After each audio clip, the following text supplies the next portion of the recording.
बड़ी गर्मी है यहाँ पे, धूप है, तो हमने कहा इसी सिलसिला की धूप से ये बहुजन समाज पार्टी पैदा हुई। इसी सिलसिला की धूप में और तमाम मतलब ये तो कुछ भी नहीं है, बड़े संकटों के बाद जब इतना बड़ा मिशन मूवमेंट तैयार हुआ है, तो यहाँ पर जितने भी साथी उपस्थित हैं, हमारे बुजुर्ग साथी यहाँ पर बैठे हैं, नौजवान साथी हमारे बैठे हैं, बच्चे हमारे यहाँ पर उपस्थित हैं, सभी साथियों का मैं अपनी तरफ से, आप सब लोग यहाँ पर बैठे हैं, अपना अमूल्य समय निकल के मैं अपनी तरफ से उपस्थित सभी साथियों का हार्दिक वेलकम करता हूँ, स्वागत करता हूँ, अभिनंदन करता हूँ। मकसद हमारे साथ एक ही है, यहाँ चाहे इस लाइन में बैठे हुए लोग हों और चाहे इस लाइन में बैठे हुए लोग हों, चाहे पीछे बैठे हों, सबका मकसद एक ही है, सबका मकसद एक ही है। बस मतलब दूसरा मकसद किसी का और नहीं है, सबका मकसद एक ही है कि बहुजन समाज पार्टी की राष्ट्रीय अध्यक्ष आदरणीय बहन कुमारी मायावती जी के द्वारा इस नगर पंचायत में आदरणीय अनीशा बेगम जी को आशीर्वाद मिला हुआ है। आदरणीय अनीशा बेगम जी को यहाँ पर आदरणीय बहन जी ने आशीर्वाद देकर के भेजा है, तो सबके मन में ये है ख्वाहिश, और मुझे बड़ी खुशी मिली अभी इस बात को जान करके कि लगातार कई वर्षों से यहाँ पर बहुजन समाज पार्टी के चेयरमैन होते हैं, तो आप लोगों के मन में ये बात तो है ही है कि चेयरमैन तो आप 100% बनाएंगे, लेकिन अब आप लोगों के मन में एक दूसरी बात आ जानी चाहिए कि अब तक जितनी बार आप लोगों ने यहाँ पर जीत का अंतर दिया है, जितना आपने अब तक पीछे जितनी बार आपने अपना चेयरमैन बनाया और जीत का जो अंतर दिया है, वो जीत का अंतर इस बार आपका ज्यादा होना चाहिए, ये सबको समझना चाहिए। और अभी हमारे साथी कुछ लोग हमारे धीरे से काम में बताए, सामने से आकर कुछ लोग बताया कि साहब वहाँ का टाइम है और यहाँ पर दलित समाज और मुस्लिम समाज की बहुलता है और लोगों का फोकस इस समय, क्योंकि जो विरोधी पार्टी को लोग, विरोधी पार्टी के जो लोग हैं उनका फोकस है कि अब हम वोट से तो नहीं जीत पा रहे, वोट से तो नहीं जीत पा रहे, तो प्रयास कर ले, कोशिश कर ले कि शायद वोट से ही जीत जाए, कोशिश उनकी है। तो मैं ये बताना चाहूंगा कि ये लोग शायद समझ चुके हैं, कौन, नोट वाले, ये नोट वाले समझ चुके हैं कि अब ये बिकने वाले नहीं, क्योंकि इन्हें पता है कि बाबा साहब अम्बेडकर ने कितने कठिन संघर्षों के बाद, आप लोगों को, तमाम लोगों को मालूम है कि बाबा साहब अम्बेडकर ने हमें आपको संविधान में वोट देने का जो अधिकार दिए, कितने संघर्षों के बाद ये वोट देने का अधिकार हमें आपको मिला। इसके लिए बाबा साहब अम्बेडकर ने रात में संघर्ष किया है, कठिन तपस्या कर रहे कि कठिन तपस्या के बाद हमें आपको बाबा साहब अम्बेडकर ने संविधान में वोट देने का अधिकार दिया। और ये मैं थोड़ा सा पीछे बताना चाहूंगा कि ये कोशिश थी जब वो बहुजन समाज पार्टी का मिशन मूवमेंट आगे बढ़ा, जब नीला झंडा लोग साइकिल में लगा करके और निकलते थे गांव गली चौराहों से, तो तमाम ऐसे गांव गली चौराहे मिलते थे कि जहां पर लोग डर के मारे साइकिल से झंडा निकाल करके जेब में रख देते थे। जो सीनियर लोग हैं उनको मालूम है, जो सीनियर लोग हैं उनको मालूम है कि तमाम ऐसे चौराहे मिलते थे कि जहां पर साइकिल से झंडा निकाल करके जेब में रख लेते थे और वो चौराहा पार करने के बाद फिर से झंडा निकाल करके साइकिल पर रख लेते। ऐसे हालात से जब ये मिशन मूवमेंट आगे बढ़ा तो फिर लोगों ने तमाम जगहों पर लाठियां दिखाई। पोलिंग के दिन जब वोट पड़ता था तो होता क्या था कि जब वोट पड़ता था तो पूरा गांव का गांव, जैसे मालूम होता था कि ये वाला मोहल्ला, ये वाला गांव 400 वोट, 500 वोट, 600 वोट, 300 वोट, ये पूरा इकट्ठा है और एक ही जगह हाथी पर पड़ने वाला है, ये बहुजन समाज पार्टी में पड़ने वाला है। तो वो पूरा मोहल्ला का मोहल्ला, पूरा गांव का गांव लोग घेर लेते, मतलब जिस रास्ते से जाना है। जो लोग सीनियर लोग हैं, मैं क्यों बता रहा हूँ, अभी वो बात समझ में आ जाएगी कि पूरा का पूरा गांव वो ये पता कर लेते थे कि किस रास्ते से वोट आनी है, तो रास्ता घेर लेते और रास्ता घेर करके कि ये वोट आने न पाए, पोलिंग तक आने न पाए।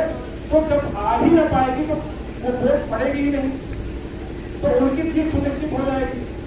तो लोग रास्ते में रोकना शुरू किए, और जब रास्ते में रोकना शुरू किए तो ये बाबा साहब अम्बेडकर के द्वारा जो वोट का हमें अधिकार मिला है, जो लोग इस वोट की ताकत को समझ गए, उन लोगों ने, तमाम लोगों ने लाठियां भी खाई, लेकिन अपने वोट को पोलिंग तक ले जाकर के वोट करने का काम। लोग रुके नहीं रास्ते में, तमाम लोगों ने लाठियां भी खाई और लाठियां खा करके लोग पोलिंग तक गए। और जब पोलिंग तक जाने लगे, लोग रास्ते में नहीं रोक पाए, तो फिर क्या करना शुरू किया, फिर बूथ कब्जा करना शुरू किया कि बूथ कब्जा कर लो, बूथ कैप्चरिंग शुरू कर दिए। और उसके बाद जब बूथ कैप्चरिंग भी नहीं कर पाए, वहां पर भी फेल हो गए, तब फिर क्या होगा कि बहुजन समाज पार्टी के लोग जब वो पूरी तरह से मरने मिटने को तैयार हो गए, तब फिर क्या होगा, लोगों ने फिर के कहा कि छोड़ो, क्या करना है, अरे ये वोट ही तो डाल लेंगे, कोई विधायक और सांसद चेयरमैन थोड़े बना लेंगे, चलो कर लेने दो। उसके बाद वो कभी इस बात को गंभीरता से नहीं लिए, कौन, विरोधी पार्टी के लोग गंभीरता से नहीं लिए, कह रहे कोई एमएलए एमपी थोड़े बना लेंगे, चलो डाल लेना तो कितनी वोट डालेंगे। तो जब एमएलए और एमपी बनने लगे, तो एमएलए एमपी बनने लगे, चेयरमैन बनने लगे, तब इन्होंने कहा कि नहीं, ये तो अब गड़बड़ हो रहा है, अब ये गड़बड़ हो रहा है, अब हम इनको ताकत से नहीं रोक पाएंगे, तो फिर इन्होंने सोचा अब इन्हें हम कैसे खरीदेंगे, नोट से खरीदेंगे। अभी चैनल साहब कह रहे थे कि क्या क्या बोल रहे थे, क्या क्या चुनाव में, तो आप सब जानते हैं क्या क्या हथकंडे अपनाए जाते हैं, क्या क्या हथकंडे अपनाए जाते हैं, आप सब जानते हैं। तो इसके बावजूद भी कभी भी ये जब ये जान गए, तो तमाम लोग हमारे सीनियर साथी हैं, सब लोग इस बात को कहते हैं। अब तो दलित बस्तियों में लोग, बहुत सारे लोग वोट मांगने नहीं जाते, कहते छोड़ो कहाँ जाओगे, टाइम खराब होगा, ये टाइम कहीं और लगा लो, ये वोट मिलने वाली नहीं। अगर इनका अंगूठा काट लोगे तो अब तो यहाँ पर ये बैलेट पेपर से होना है,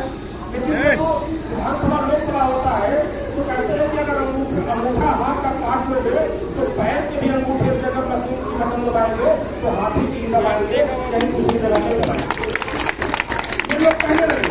तो सामान्य साथियों, ये लोग समझ गए कि अब ये अगर इनको हम खरीदने का प्रयास करेंगे तो ये नोट भी ले लेंगे और वोट भी नहीं देंगे। तो सामान्य साथियों, ये बहुत मजबूत वोट है चेयरमैन साहब, ये बिकने वाले नहीं है। और सामान्य साथियों, माननीय रसिया कांसीराम साहब ने कहा था कि दलित मुसलमान कर्म विचार कब तक सहोगे अत्याचार। और सम्मानित साथियों, आज पूरे देश के मुसलमानों ने, सम्मानित साथियों, मानव मसीहा कांसीराम साहब को उस नारे को चरितार्थ करते हुए दलित मुसलमान एक हो रहे हैं। पूरे प्रदेश के अंदर सम्मानित साथियों, शहरी निकाय का चुनाव हो रहा है और 13 तारीख को जब परिणाम आएगा तो चौंकाने वाला परिणाम आएगा। पूरे प्रदेश के अंदर सम्मानित साथियों, बहुजन समाज पार्टी का नीला झंडा लिए तमाम हमारे नगर पंचायत के चेयरमैन, नगर पालिका के चेयरमैन और महानगरों में मेयर सम्मानित साथियों निर्वाचित होने जा रहे हैं। इसलिए सम्मानित साथियों, कहीं से भी आपको किसी प्रकार से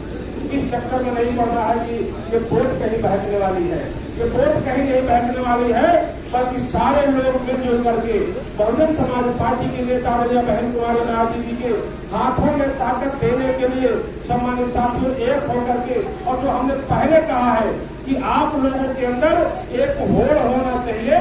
कि जितनी बार हम यहाँ से बहुजन समाज पार्टी के चेयरमैन बनाए हैं, इस बार जो जीत का अंतर होता था, इस बार वो जीत का अंतर 2 गुना 3 गुना 4 गुना हो जाना चाहिए। ये आपकी कोशिश होनी चाहिए। 4 दिन बचा है और 4 दिन से हमारे साथियों आप लोग घर घर जाकर के निवेदन करके विनती करके, क्योंकि सम्मानित साथियों बहुजन समाज पार्टी के नेता बहन कुमारी नायडू जी के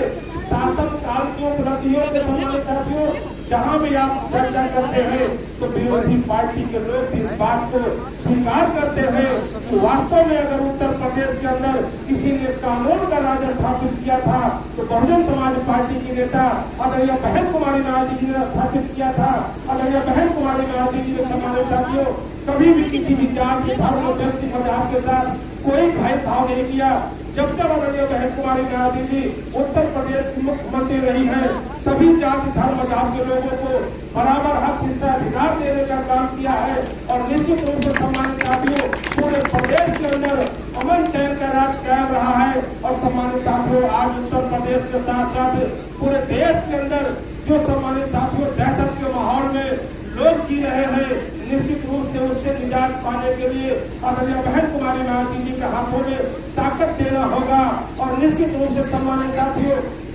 ये चेयरमैन का चुनाव तो 13 तारीख को परिणाम आ जाएगा। शाही निकाय का जो चुनाव हो रहा है 13 तारीख को परिणाम आ जाएगा और 13 तारीख को परिणाम आने के बाद सम्मानित साथियों निश्चित रूप से पूरे प्रदेश के अंदर बड़े पैमाने पर ज्यादा से ज्यादा चेयरमैन सम्मानित साथियों बहुजन समाज पार्टी के जीत करके आ रहे हैं। और अमरोहा नगर पंचायत से भी बहुजन समाज पार्टी का चेयरमैन बनेगा। और सम्मानित साथियों उसके बाद आप लोग देखेंगे कि इधर पूरे देश के अंदर पार्लियामेंट का चुनाव सम्मानित साथियों होने की तैयारी चल रही है। पूरे देश के अंदर पार्लियामेंट के चुनाव की तैयारी चल रही है। और सम्मानित साथियों आज सबके मन में एक सवाल है, सबके मन में एक कोशिश है कि देश से भारतीय जनता पार्टी की सरकार खत्म होनी चाहिए, हटनी चाहिए। सम्मानित साथियों सबके मन में है। और सम्मानित साथियों दूसरी बात ये भी करते हैं कि आखिर अगर हटनी चाहिए तो कैसे हटेगी, तो हम आप ही लोगों से इस बात का सवाल कर रहे हैं कि सम्मानित साथियों अगर आप जितनी पार्टियों को इस देश के अंदर जानते हैं, जितनी पार्टियों को आप इस देश के अंदर जानते हैं, पार्टियां तो हजारों हैं, लेकिन जितनी पार्टियों को आप जानते हैं और जितनी पार्टियों को जानने के बाद उन पार्टियों के नेताओं को आप जानते हैं, सम्मानित साथियों एक तरफ देश के वर्तमान प्रधानमंत्री का चेहरा और दूसरी तरफ पूरे देश के अंदर जितनी पार्टियां हैं सारी पार्टियों के नेताओं का चेहरा यानी टोटल विपक्ष का चेहरा एक तरफ रख लीजिए तो सम्मानित साथियों देश के प्रधानमंत्री श्री नरेंद्र मोदी के सामने अगर आप टोटल विपक्ष की पार्टियों के सम्मानित साथियों नेताओं का चेहरा अगर आप देखिए तो सम्मानित साथियों विपक्ष के चेहरे में आदरणीय बहन कुमारी नायडू जी से बड़ा कोई चेहरा नहीं है। आदरणीय बहन कुमारी नायडू जी से बड़ा कोई चेहरा नहीं है। सम्मानित साथियों भारत देश का जो सबसे बड़ा प्रदेश है सम्मानित साथियों उत्तर प्रदेश में आदरणीय बहन कुमारी नायडू जी 4 बार मुख्यमंत्री रही है। और जब सम्मानित साथियों आदरणीय बहन कुमारी नायडू जी उत्तर प्रदेश में मुख्यमंत्री रही है, पूरे प्रदेश के अंदर सम्मानित साथियों अमन चैन का माहौल कायम रहा है। बड़े पैमाने पर सम्मानित साथियों लोगों को अस्थायी रोजगार पाने का अवसर प्राप्त हुआ है। और गांव के आखिरी जो सबसे कमजोर व्यक्ति है उसके ऊपर भी कोई अन्याय अत्याचार करने की हिम्मत नहीं करता था। सम्मानित साथियों सारे लोग अमन चैन से भाईचारे से रहा करते थे। और सम्मानित साथियों बहुजन समाज पार्टी देश के 30 नंबर की राष्ट्रीय पार्टी है। बहुजन समाज पार्टी इस देश के 30 नंबर की राष्ट्रीय पार्टी है। सम्मानित साथियों 13 तारीख को आप चेयरमैन को जरूर बनाएंगे, लेकिन सम्मानित साथियों 13 तारीख को चेयरमैन बनाने के बाद आप 13 तारीख की रात से ही इस देश से भारतीय जनता पार्टी को उखाड़ करके फेंकने के लिए बहुजन समाज पार्टी के नेता आदरणीय बहन कुमारी नायडू जी को इस देश का प्रधानमंत्री बनाने के लिए आप लोगों को संघर्ष करने के लिए लग जाना होगा। सम्मानित साथियों आज ये सभी साथियों का अपना वेलकम करते हुए क्योंकि सम्मानित हमारे साथियों भी कार्यक्रम लगा हुआ है अररिया में, दो कार्यक्रम लगा हुआ है और फिर हम कोशिश करेंगे कि आपके बीच में है। लेकिन हमारी इच्छा है हमारे साथियों 13 तारीख को जब आपकी ऐतिहासिक जीत हो तो हमारे साथियों आपका जो ये फिर आभार कार्यक्रम होगा, उस आभार कार्यक्रम में हमारे साथियों मैं आपके बीच में आकर के आपका आभार प्रकट करूंगा। साथियों आज ये सभी साथियों से क्या उम्मीद करते हुए कि हमारे साथियों 4 दिन का समय बचा हुआ है, सबके घर जाइएगा। जिसके घर के ऊपर दूसरे पार्टी का झंडा लगा हो उसके भी घर आपको वोट मांगने जाना है। ये मत सोच लीजिएगा कि घर के ऊपर दूसरे पार्टी का झंडा लगा है। जब आप उस घर के अंदर जाएंगे, भले ही किसी पार्टी का झंडा लगा हो, आप उस घर के अंदर जाएंगे, लोगों से जब आप मिलेंगे और अगर ये बहन कुमारी मायावती जी के शासनकाल की उपलब्धियों के बारे में चर्चा करेंगे तो निश्चित रूप से हमारे साथियों उस परिवार के लोग, उस घर के लोग इस बात को जरूर स्वीकार करेंगे कि वास्तव में इस देश के अंदर कोई कानून का राज स्थापित कर सकता है तो बहुजन समाज पार्टी के नेता पहली संघर्ष स्थापित कर सकती है। इसलिए हमारे साथियों आपको सभी घरों में जाकर के वोट की अपील करना है। इन्हीं सबको के साथ आप सबका आभार प्रकट करते हुए अपनी बात को समाप्त करता हूँ। बहुत बहुत धन्यवाद। जय भीम, जय भारत। मेरे प्यारे भाइयों, बहुजन समाज से जुड़ी खबरों को देखने के लिए YouTube चैनल बहुजन न्यूज पॉइंट को सब्सक्राइब जरूर करें।